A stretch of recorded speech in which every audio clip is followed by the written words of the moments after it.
Assalamualaikum warahmatullahi wabarakatuh. Perkenalkan, nama saya Rasul Susrobahu dari kelas 3 KPS 3 dengan nomor induk mahasiswa 1731310050. Di sini saya akan mempresentasikan PowerPoint saya untuk bahan sidang pada tahap 1. Ya, langsung kita mulai saja.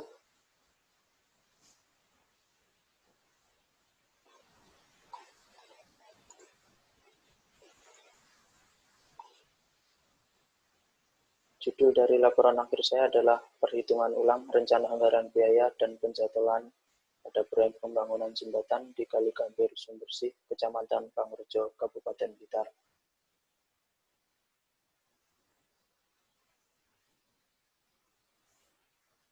Latar belakang dari penulisan ini adalah sebagai akses yang menghubungkan Desa Kali Gambir dan Desa Sumbersih yang terletak di Kecamatan Pangrejo. Karena mata pencaharian dari desa sekitar sebagai petani dan bekerja di luar daerah, jembatan tersebut bisa menghubungkan atau dapat meningkatkan kinerja dari para pekerja yang di desa tersebut. Selanjutnya, sebagai jalur wisata ke pantai selatan, karena jembatan ini bisa untuk akses wisata ke pantai selatan. Selanjutnya, tujuan dan manfaat. Tujuannya yaitu yang pertama, membuat metode pelaksanaan, membuat penjadwalan yang efektif, dan membuat rencana anggaran biaya yang efektif. Manfaat bagi mahasiswa, menambah pengetahuan, metode pelaksanaan, perhitungan, penjadwalan pada konstruksi jembatan. Bagi pekerja konstruksi, yaitu sebagai wawasan dan referensi untuk menghitung rencana anggaran biaya dan penjadwalan. Selanjutnya, tinjauan pustaka. Menurut Hasibuan, manajemen proyek yaitu adalah ilmu dan seni mengatur proses pemanfaatan sumber daya manusia dan sumber-sumber lainnya secara efektif dan efisien untuk mencapai suatu tujuan tertentu. Selanjutnya, penjadwalan proyek menurut Herianto pada tahun 1999. Penjadwalan adalah pengaturan waktu dari suatu kegiatan operasi. Secara umum, penjadwalan bertujuan untuk meminimalkan waktu proses, waktu tunggu langganan, dan tingkat persediaan, serta penggunaan efisiensi dan fasilitas, tenaga kerja, dan peralatan. Selanjutnya adalah proses pembangunan pelaksanaan jembatan menurut Departemen PU pada tahun 2006. Di sini ada 5 poin, saya akan jelaskan satu persatu. Yang pertama adalah pekerjaan fondasi. Pada pekerjaan fondasi adalah melihat geologi tanah dan batuannya setelah mengetahui menentukan fondasi apa yang cocok digunakan untuk daerah tersebut. Selanjutnya ada pekerjaan bangunan bawah. Pada bangunan bawah ada penggal jembatan, pilar jembatan, dan drainase.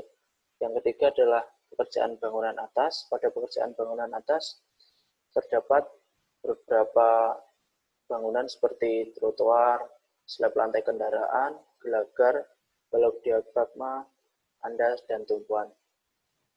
Yang keempat yaitu pekerjaan jalan pendekat. Pekerjaan ini adalah dilakukan untuk pemasangan tulangan dan spesifikasi yang ditentukan. Kemudian pekerjaan selanjutnya yaitu pengecoran beton. Yang kelima yaitu pekerjaan bangunan pelengkap. Pada pekerjaan bangunan pelengkap adalah seperti jalan, seperti untuk pengecatan trotoar atau utilitas. Next yaitu penjadwalan.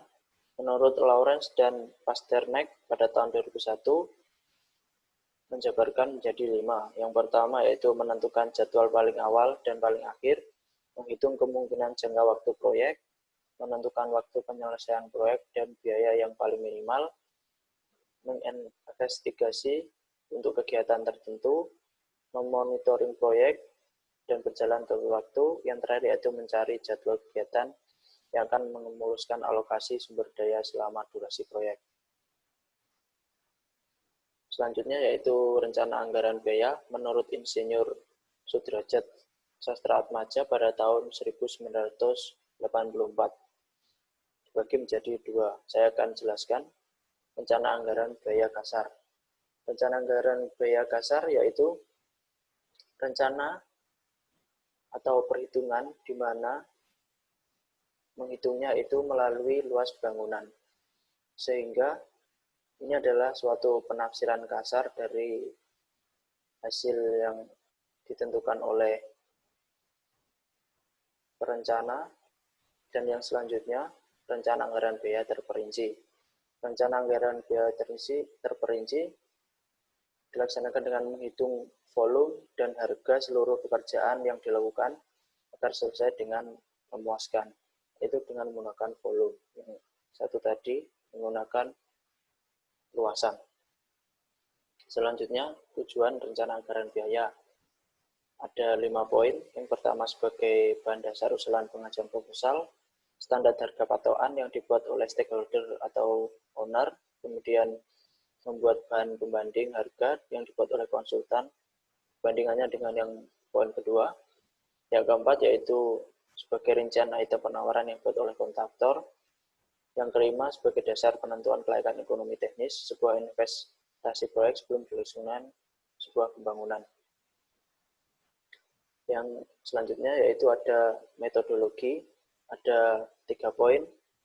Yang pertama yaitu persiapan. Persiapan ini yaitu menentukan tema yang kita kerjakan apa, selanjutnya adalah menentukan kebutuhan data yang kita butuhkan, meminta data-data ke instansi yang dituju. Selanjutnya ada pengumpulan data. Pengumpulan data ini seperti gambar kerja, ASPK, RKS, dan spektek. Dan yang terakhir yaitu analisis dan pengolahan data. Selanjutnya ada flowchart. Flowchart pekerjaan ini ya pengerjaannya yang pertama yaitu persiapan, pengelolaan data yang sudah kita dapatkan, gambar kerja, ASPK, RKS, dan spektek. Selanjutnya kita analisis. Setelah kita analisis apabila ada yang kurang, kita harus mengulang data kembali, atau jika tidak, kita lanjutkan pengolahan data seperti rencana anggaran biaya, metode pelaksanaan, dan penjadwalan proyek. Selanjutnya kurva S, yang terakhir adalah kesimpulan. Selanjutnya ini adalah data proyek saya. Data proyek pembangunan jembatan Kali Gambir, Sumbersih. Lokasinya berada di Desa Sumbersih, Kecamatan Wangrejo, Kabupaten Blitar. Pemilik pekerjaan adalah Dinas PU Kabupaten Blitar. Alamatnya di Jalan Sudanso Supriyadi, Kota Blitar. Kontraktornya ada CV Cipta Konstruksi. Masa pemeliharaan 1 tahun, sumber dana dari APBD 2019. Selanjutnya adalah work breakdown struktur.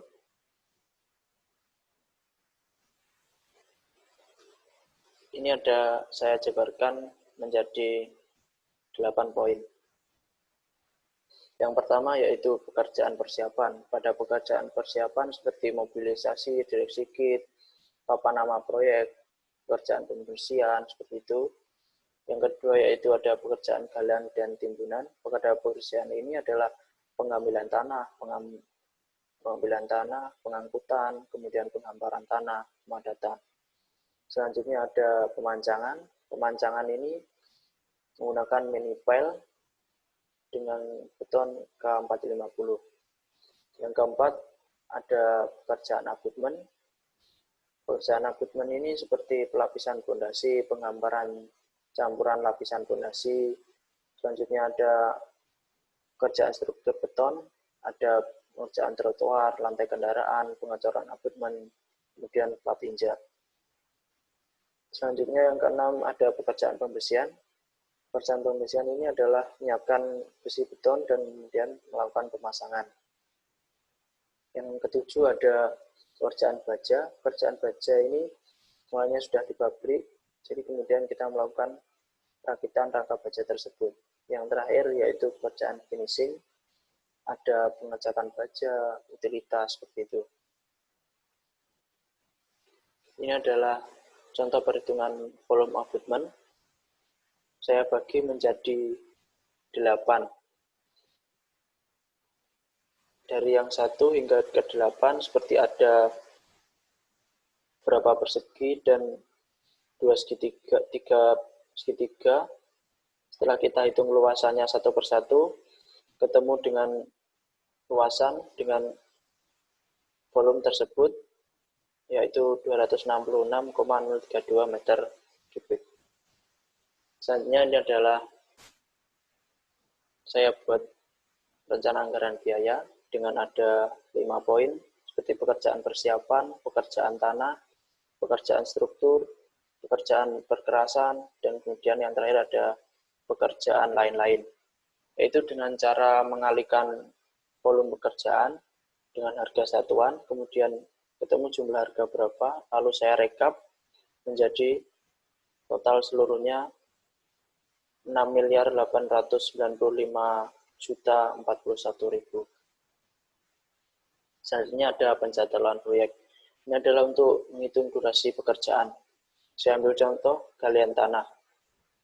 Cara perhitungannya yaitu dengan cara mengalihkan volume dari galian tanah dikali dengan perkiraan kuantitas atau koefisien, kemudian dibagi dengan jumlah minggu dari minggu pertama hingga minggu yang kita rencanakan, nanti kita ambil yang paling terakhir. Selanjutnya ada PDM atau Presiden Diagram Method. Ini adalah jaringan kerja yang termasuk klasifikasi Activity on Model. Di sini kegiatan dituliskan dengan node yang umumnya berbentuk segi 4, sedangkan anak panahnya hanya sebagai petunjuk hubungan antara kegiatan-kegiatan yang bersangkutan. Seperti ini contoh PDM yang saya buat. Selanjutnya yaitu kurva S. Kurva S adalah sebuah jadwal pelaksanaan pekerjaan yang disajikan dengan bentuk grafik. Ini adalah cara pengerjaannya dengan cara dari rekapan hasil rencana anggaran biaya tadi, ketemu harga, kemudian dibagi dengan total seluruhnya, dan dikalikan dengan 100, maka akan ketemu bobot. Dari bobot tersebut berapa persen, lalu kita bagi menjadi beberapa angka yang sudah kita tentukan berapa minggu pekerjaan tersebut akan selesai, dan selanjutnya yaitu harus sesuai dengan yang kita rencanakan. Selanjutnya ada kesimpulan. Ini adalah yang terakhir. Dapat saya simpulkan bahwa biaya rencana anggaran biaya tadi adalah 6.280.216.000 dengan durasi pengerjaan 244 hari. Kemudian kesimpulan yang kedua, saya menyusun WPS adalah 8 poin. Yang pertama yaitu pekerjaan persiapan, pekerjaan galian dan timbunan, pekerjaan pemancangan, pekerjaan abutmen, pekerjaan struktur beton, pekerjaan pembersihan, pekerjaan struktur baja, dan yang terakhir adalah pekerjaan finishing. Ya, terima kasih. Terima kasih sudah menonton video saya. Akhir kata, wassalamualaikum warahmatullahi wabarakatuh.